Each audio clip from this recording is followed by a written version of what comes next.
Kirkup. I'm responsible for our developer program at Research in Motion. Yeah, we had our annual developer conference. This was our second one, so DevCon 2009, and it was an absolutely smashing success. Well, I think it was a lot of different things, obviously, that make a successful conference, but a lot of the big announcements for us was around our advertising services APIs, OpenGL for a lot of the gamers. They've been asking for that for a while.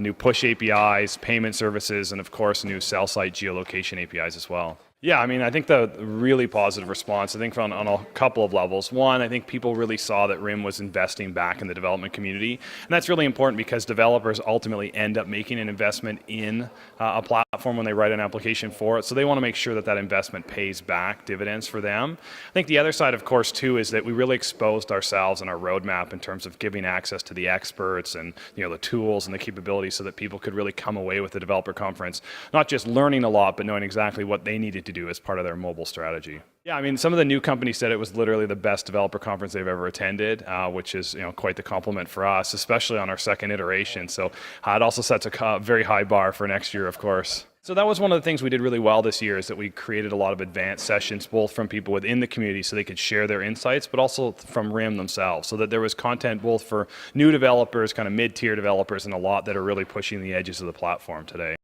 And if I had to push you for a favorite announcement or a key announcement from the event, what would that be? Hands down, it would be the advertising service APIs. I think I'm really excited about the ability for people to leverage those to commercialize their applications and really kind of synchronize what aspects of what they want to launch and how they can create credible, kind of consistent and sticky applications that drive people to come back and use those APIs. So with the advertising API, RIM's going to create a mediation layer between all the advertising networks and, of course, all of our developers. And so we're taking a lot of the hard work and effort from a developer and putting it into an advertising API that they can use. What's great is that we actually created 4 new actions as well that we think are going to generate some additional revenue for these developers. So they can add click to contact, click to app world, click to calendar, or click to rich media, where we'll even stream audio or video to the device.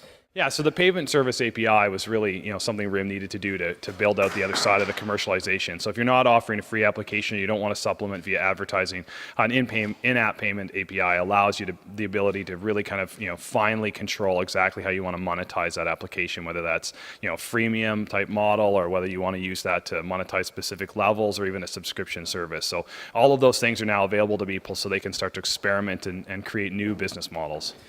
For those that are maybe completely new to BlackBerry, they've been eyeing BlackBerry up across the dance floor, and they're thinking, I really need to be involved there. What's your recommendation for what's the first step? So the first step is pretty easy. They go to blackberry.com/developers and they can get started there. Everything is free on our website. They can download our tools, all of our tutorials, videos, sample code, knowledge base articles. It's all there. And of course, we've got a great support community in our support forums and a variety of other channels to help people once they actually get down that road. The developer event is an open event. It includes both our Alliance community and, of course, the broader developer community, and it's a very focused event on that specific segment of the market. The Alliance Summit is very different in that it's a lot of business makers, key kind of decision makers within a lot of the organizations, as well as some of the technical staff. And so, we augment a lot of the content here to make sure that it suits that as well. And tomorrow you're hosting a key session? Yeah, I have a session 90 minutes from 9 a.m. till 10:30, and we're going to literally walk through start to finish on everything that RIM has to do from a technical perspective. So we'll talk about a handheld roadmap, all the development tools from Java, web, themes. We'll talk about BES updates, MVS, and then close it out with some neat things. So. In closing, Mike, can I press you for your top 3 applications at the moment? Sure, and I will preface it by saying that I'm Canadian, so I'm allowed at least one of them.